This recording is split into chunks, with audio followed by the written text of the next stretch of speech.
Toddleheim, Lockett. After the events of the battle for the crown, each of you participating in your own fight to the death in the arena once again, this time for the honor of the Grand Master. After months of striving to get her attention, to make the Arbiter's betrayal known to the people, to the Grand Master, finally getting to fight for that honor, surviving both of your individual battles. You're both in attendance that day as Flannery fights for the Grand Master as well. In the arena, with the rest of the acolytes looking down, cheering, screaming, as spectators in this place, you're looking down at a friend fighting for their life. And eventually, as things progress, you see that friend succumbing to death as a meteor falls from the sky, hurling towards the earth, crashing with a blinding light. In those moments, as Flannery is meeting his fate, and you're watching on helpless, Toddleheim, what are you doing? What are you thinking? What's going through your head in this moment, in this space, in this time? Just pain. Just absolute pain. And I could imagine my character just looking out, like raising like an arm and reaching out to Flannery and just saying, "Flannery." And that's it. And unbeknownst to you, as Flannery is meeting this fate, he is seeing the visage of you and Lockett and Orin, his friends, and he is likewise reaching out to you in a manner. Lockett, where is your head at during this time? Sadness, loss, confusion. Why it had to be Flannery. It could have been any of us. This battle at the end, Lockett was at 6 hit points. She was close to death herself. And it's just, it had to be Flannery. Why?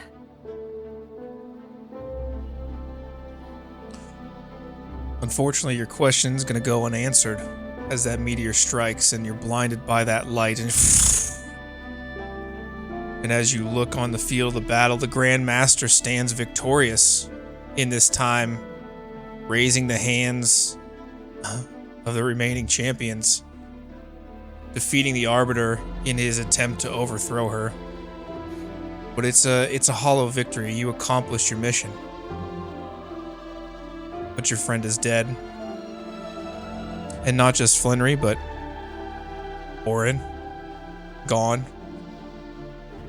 Kenny, dissolved into acid. Several of your friends along the way.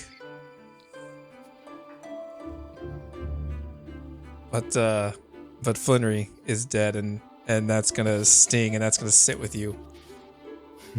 As you have to live with that now as you go on about your lives.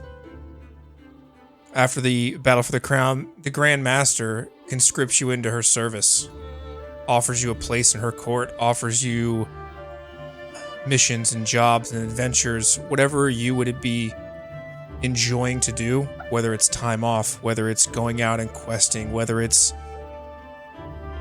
serving her or serving your own interests in some way. She's given you the freedom to do whatever it is you want in her service, in her name, as a reward.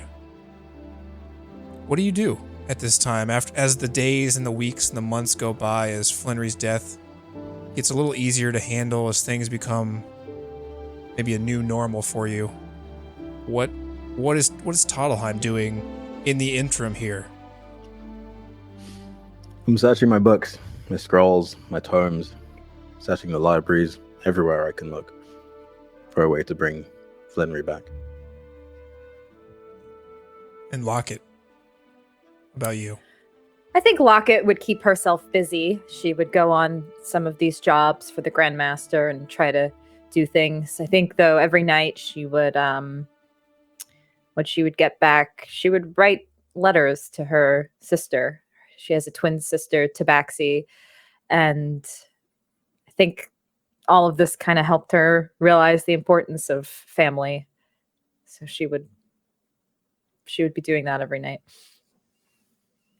And on some of those nights, as you write your letters to your family and possibly to yourself or whoever, occasionally you hear the sound of a rock on your window.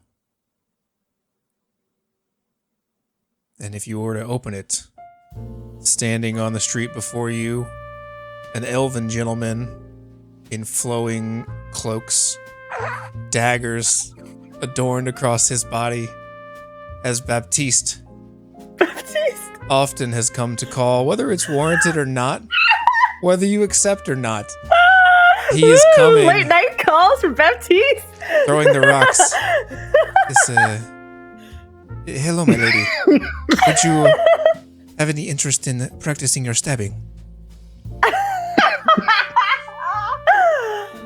Well, it has been a while. I am a little out of practice, but I think it would be worth giving it a stab. It's very well. My knives are sharp. And I have many a honing stone. My suave elven.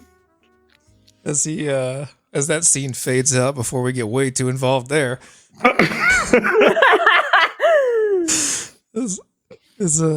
From time to time, Baptiste will come to call as he made some sort of connection there.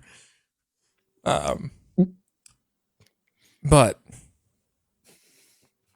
as you go on about your life and about your days, and these things are coming to pass, and you're buried in your tomes, Toddleheim, and Lockett busy writing your letters and keeping yourself busy. All this while, the Grand Master has known of your pain, of your intentions, Toddleheim. It's no secret to her that you've been searching for this way, this thing. And unbeknownst to you, she as well has been considering a way as a reward, because Flinnery was also her champion, and it doesn't sit right with her that this champion particularly died in this fashion after so much sacrifice. And so soon, after many months, Toddleheim, you receive a letter. In this letter, it's very vague. The Grand Master talks about your friend and the possibility that he may not be completely gone, that he might still be reached. And she beckons you at your leisure, when the time is right for you, to come with yourself and whoever else that you might want to bring, whether you come alone or not, or with Lockett. She beckons you to the Dread Fortress to take the next step in the journey for your friend. And Lockett, as you send letters, one day you receive one as well, saying something very similar. And with that, you two are free to, what do you do next? Well, I can't believe this. Finally. It feels like it's been ages, but maybe we'll actually get some answers. I do believe so, yes. This could very well be the chance to bring our friend back. Yes. I've missed him so very dearly. Me too. Let's go at once, shall we? Let's go. Not anything keeping you here. Did you hear of a man named Baptiste in the area? Oh no, Baptiste and I are just we're just friends, you know. Just friends. And I she's see. I don't even need to roll deception and insight, like you would probably know that she's lying for you. There's a lot of dagger strikes in your headboard. Oh my god. Well, then let's go. Let's bring our friend back.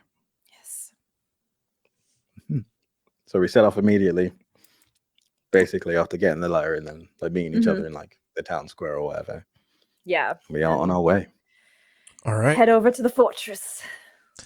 You make your way out into the streets of the Void through Prexmarin and many of the cities and regions. All the while, you can see the Dread Fortress on the horizon. No matter which way you turn, no matter which way you look, it follows you, never out of your sight. Whether you're walking towards it or away from it, you're always finding yourself looking at it. But as you approach that fortress, that orc skull across that lava field glows brightly, and you feel that heat that you once felt as you left their Dread Fortress on your first adventure to save the Arbiter at that time, before knowing what you know now. But as you reach the Dread Fortress, you're welcomed with open arms, allowed access. You walk through the orc's mouth and down into the tunnels, into the walls, the caves, as things begin to cool and become more mundane inside, more of a castle look, as pictures of the Grand Master hang on the wall, pictures of a man with a golden shield are on the wall as well as you move through this place, seeking to find the Grand Master and seeking to seek an audience with her in her throne room itself. Again, you're given free reign here with your status, and as you approach that throne room, the large iron and wooden doors closed. A goblin comes through and, with a lot of effort, pushes those doors open as they swing open to this throne room that you've been in before. Just before your battle, your final battle, where things went kind of sideways with the Arbiter. And as you enter this throne room, and you look around, the Grand Master's throne sits at the end of the hall. A large stone face in her visage above the chair. But there is no Grand Master here in this place.